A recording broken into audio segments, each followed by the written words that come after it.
அனைவருக்கும் வணக்கம். நம்பிக்கையுடன் பாடப்பகுதியில் அடுத்த பகுதியாக அடுத்த வரிகள். ஏற்கனவே நம்ம பேசியது போல் தன்னம்பிக்கை ஒவ்வொரு மனிதருக்கும் ரொம்ப அவசியம். அந்த தன்னம்பிக்கை ஒரு ஹிட்லர் போல் இருக்கணும் அப்படின்னு முன்னாடி பேசணும். அதோட தொடர்ச்சியாக இப்போ பேச போகிறோம். அடுத்த வரிகள் பாருங்கள். மழையாய் முயற்சி செய், துளிர்விடும் உன் வெற்றி. மழை போல் நீ யோசித்தா மட்டும்தான் கொஞ்சமாக உனக்கு வெற்றி கிடைக்கும்.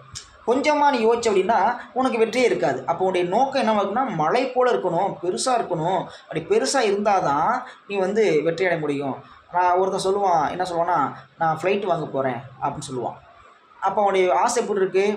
ஃப்ளைட்டுங்கிறது எல்லோரும் வாங்க முடியாத ஒரு பொருளாக இருக்குது.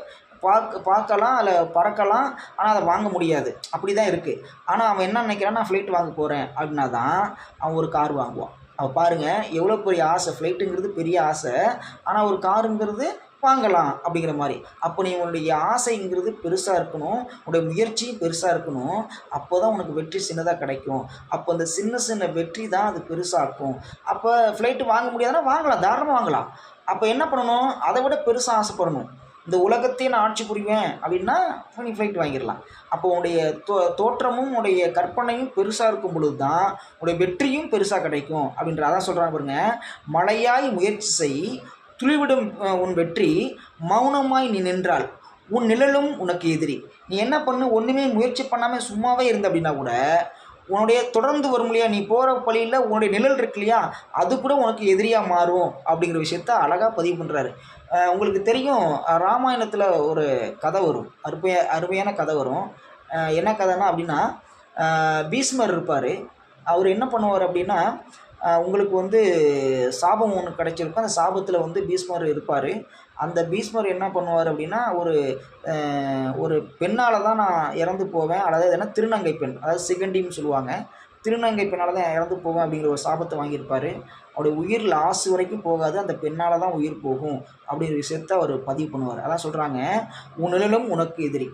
நீ என்ன பண்ணுவ, என்னதான் நீ எதுவானாக யோசித்தாலும், பெரிய வீரனாக இருந்தாலும் இறுதியாக இவங்களால தான் உனக்கு உயிர் போகும் அப்படிங்கிற ஒரு சாபத்தை வாங்குற இல்லையா, அந்த சாபம் தான் மிகப்பெரிய உனக்கு தோல்வியை உண்டாக்கும்.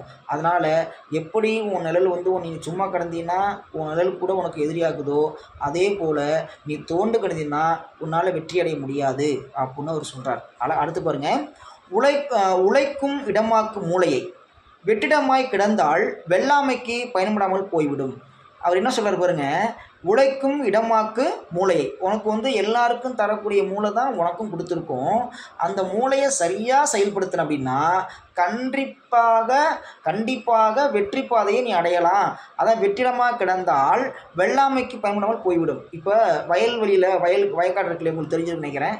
வயக்காட்டில் ஒரு நிலத்தை அப்படியே போட்டு வச்சுருந்தீங்க அப்படின்னா அந்த நிலம் விளையல் அப்படின்னா ஒரு 20 வருஷத்துக்கு அப்புறமோ இல்லை 30 வருஷத்துக்கு அப்புறமோ அதில் என்ன போட்டாலும் விளையாது. ஏன்டா அந்த நிலம் பக்குவப்படாது, அவ்வளோதான்.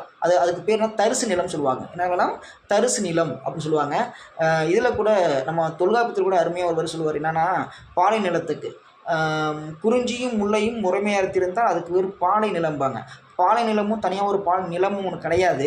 ஆனால் என்ன பண்ணுறாங்கன்னா, பாலை நிலம்னு ஒரு நிலத்தை பிரிக்கிறாங்க. என்ன நிலம்? அதான் குறிஞ்சியும் முல்லையும் முறைமையார் திரிந்தால் அதற்கு பேர் பாலை அப்படின்றாங்க. அப்போ பாலை நிலங்கிறது எதுவுமே விளையாமல் அப்படியே ஒன்றுமே எது போட்டாலும் மக்கி போகிறது தான் பாலை நிலம். அதில் வாழ முடியாது, இருக்க முடியாது, ஒன்றும் விளையாது, அதில் எங்கேயும் போக்குவரத்து கிடையாது. அப்படி இருக்கிற நிலம்தான் பாலை நிலம் அப்படின்னு சொல்கிறாங்க. அப்போ பாருங்கள், அப்போ வெள்ளாமைக்கு கூட பயன்படாமல் போய்விடும். அதே போல தான் நீனும் போயிடுவ.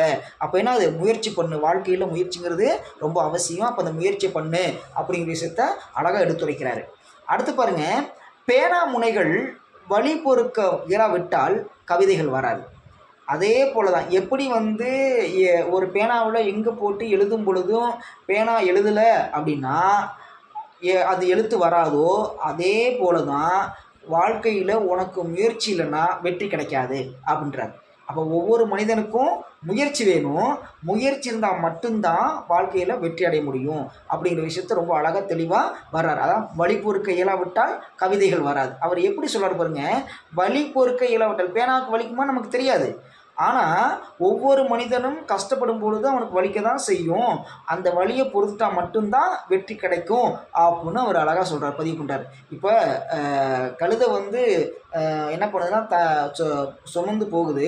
சுமந்து போகும் பொழுது ஆற்ற கடக்குது. ஆற்ற கடக்கும் பொழுது அந்த உப்பு வந்து ஆற்றுல கரைஞ்சி போகுது. அதுக்கு எளிமையாயிருது. அது தெரிஞ்சுட்டு ஆகா ஆற்றுல இறங்கணும்னா உப்பு கரைஞ்சிரும், நம்ம வந்து தப்பிச்சுக்கலாம் அப்படின்னு நினைக்குது. ஆனால் அடுத்த முறை என்ன பண்ணுறாங்கன்னா அதுக்கு பஞ்சு வச்சு விட்டுறாங்க.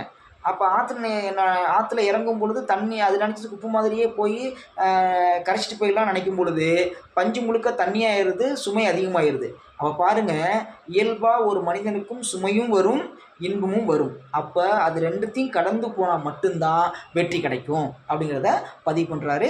அதில் தான் இந்த அப்போ ஒவ்வொரு மனிதனுக்கும் தன்னம்பிக்கை அவசியம்.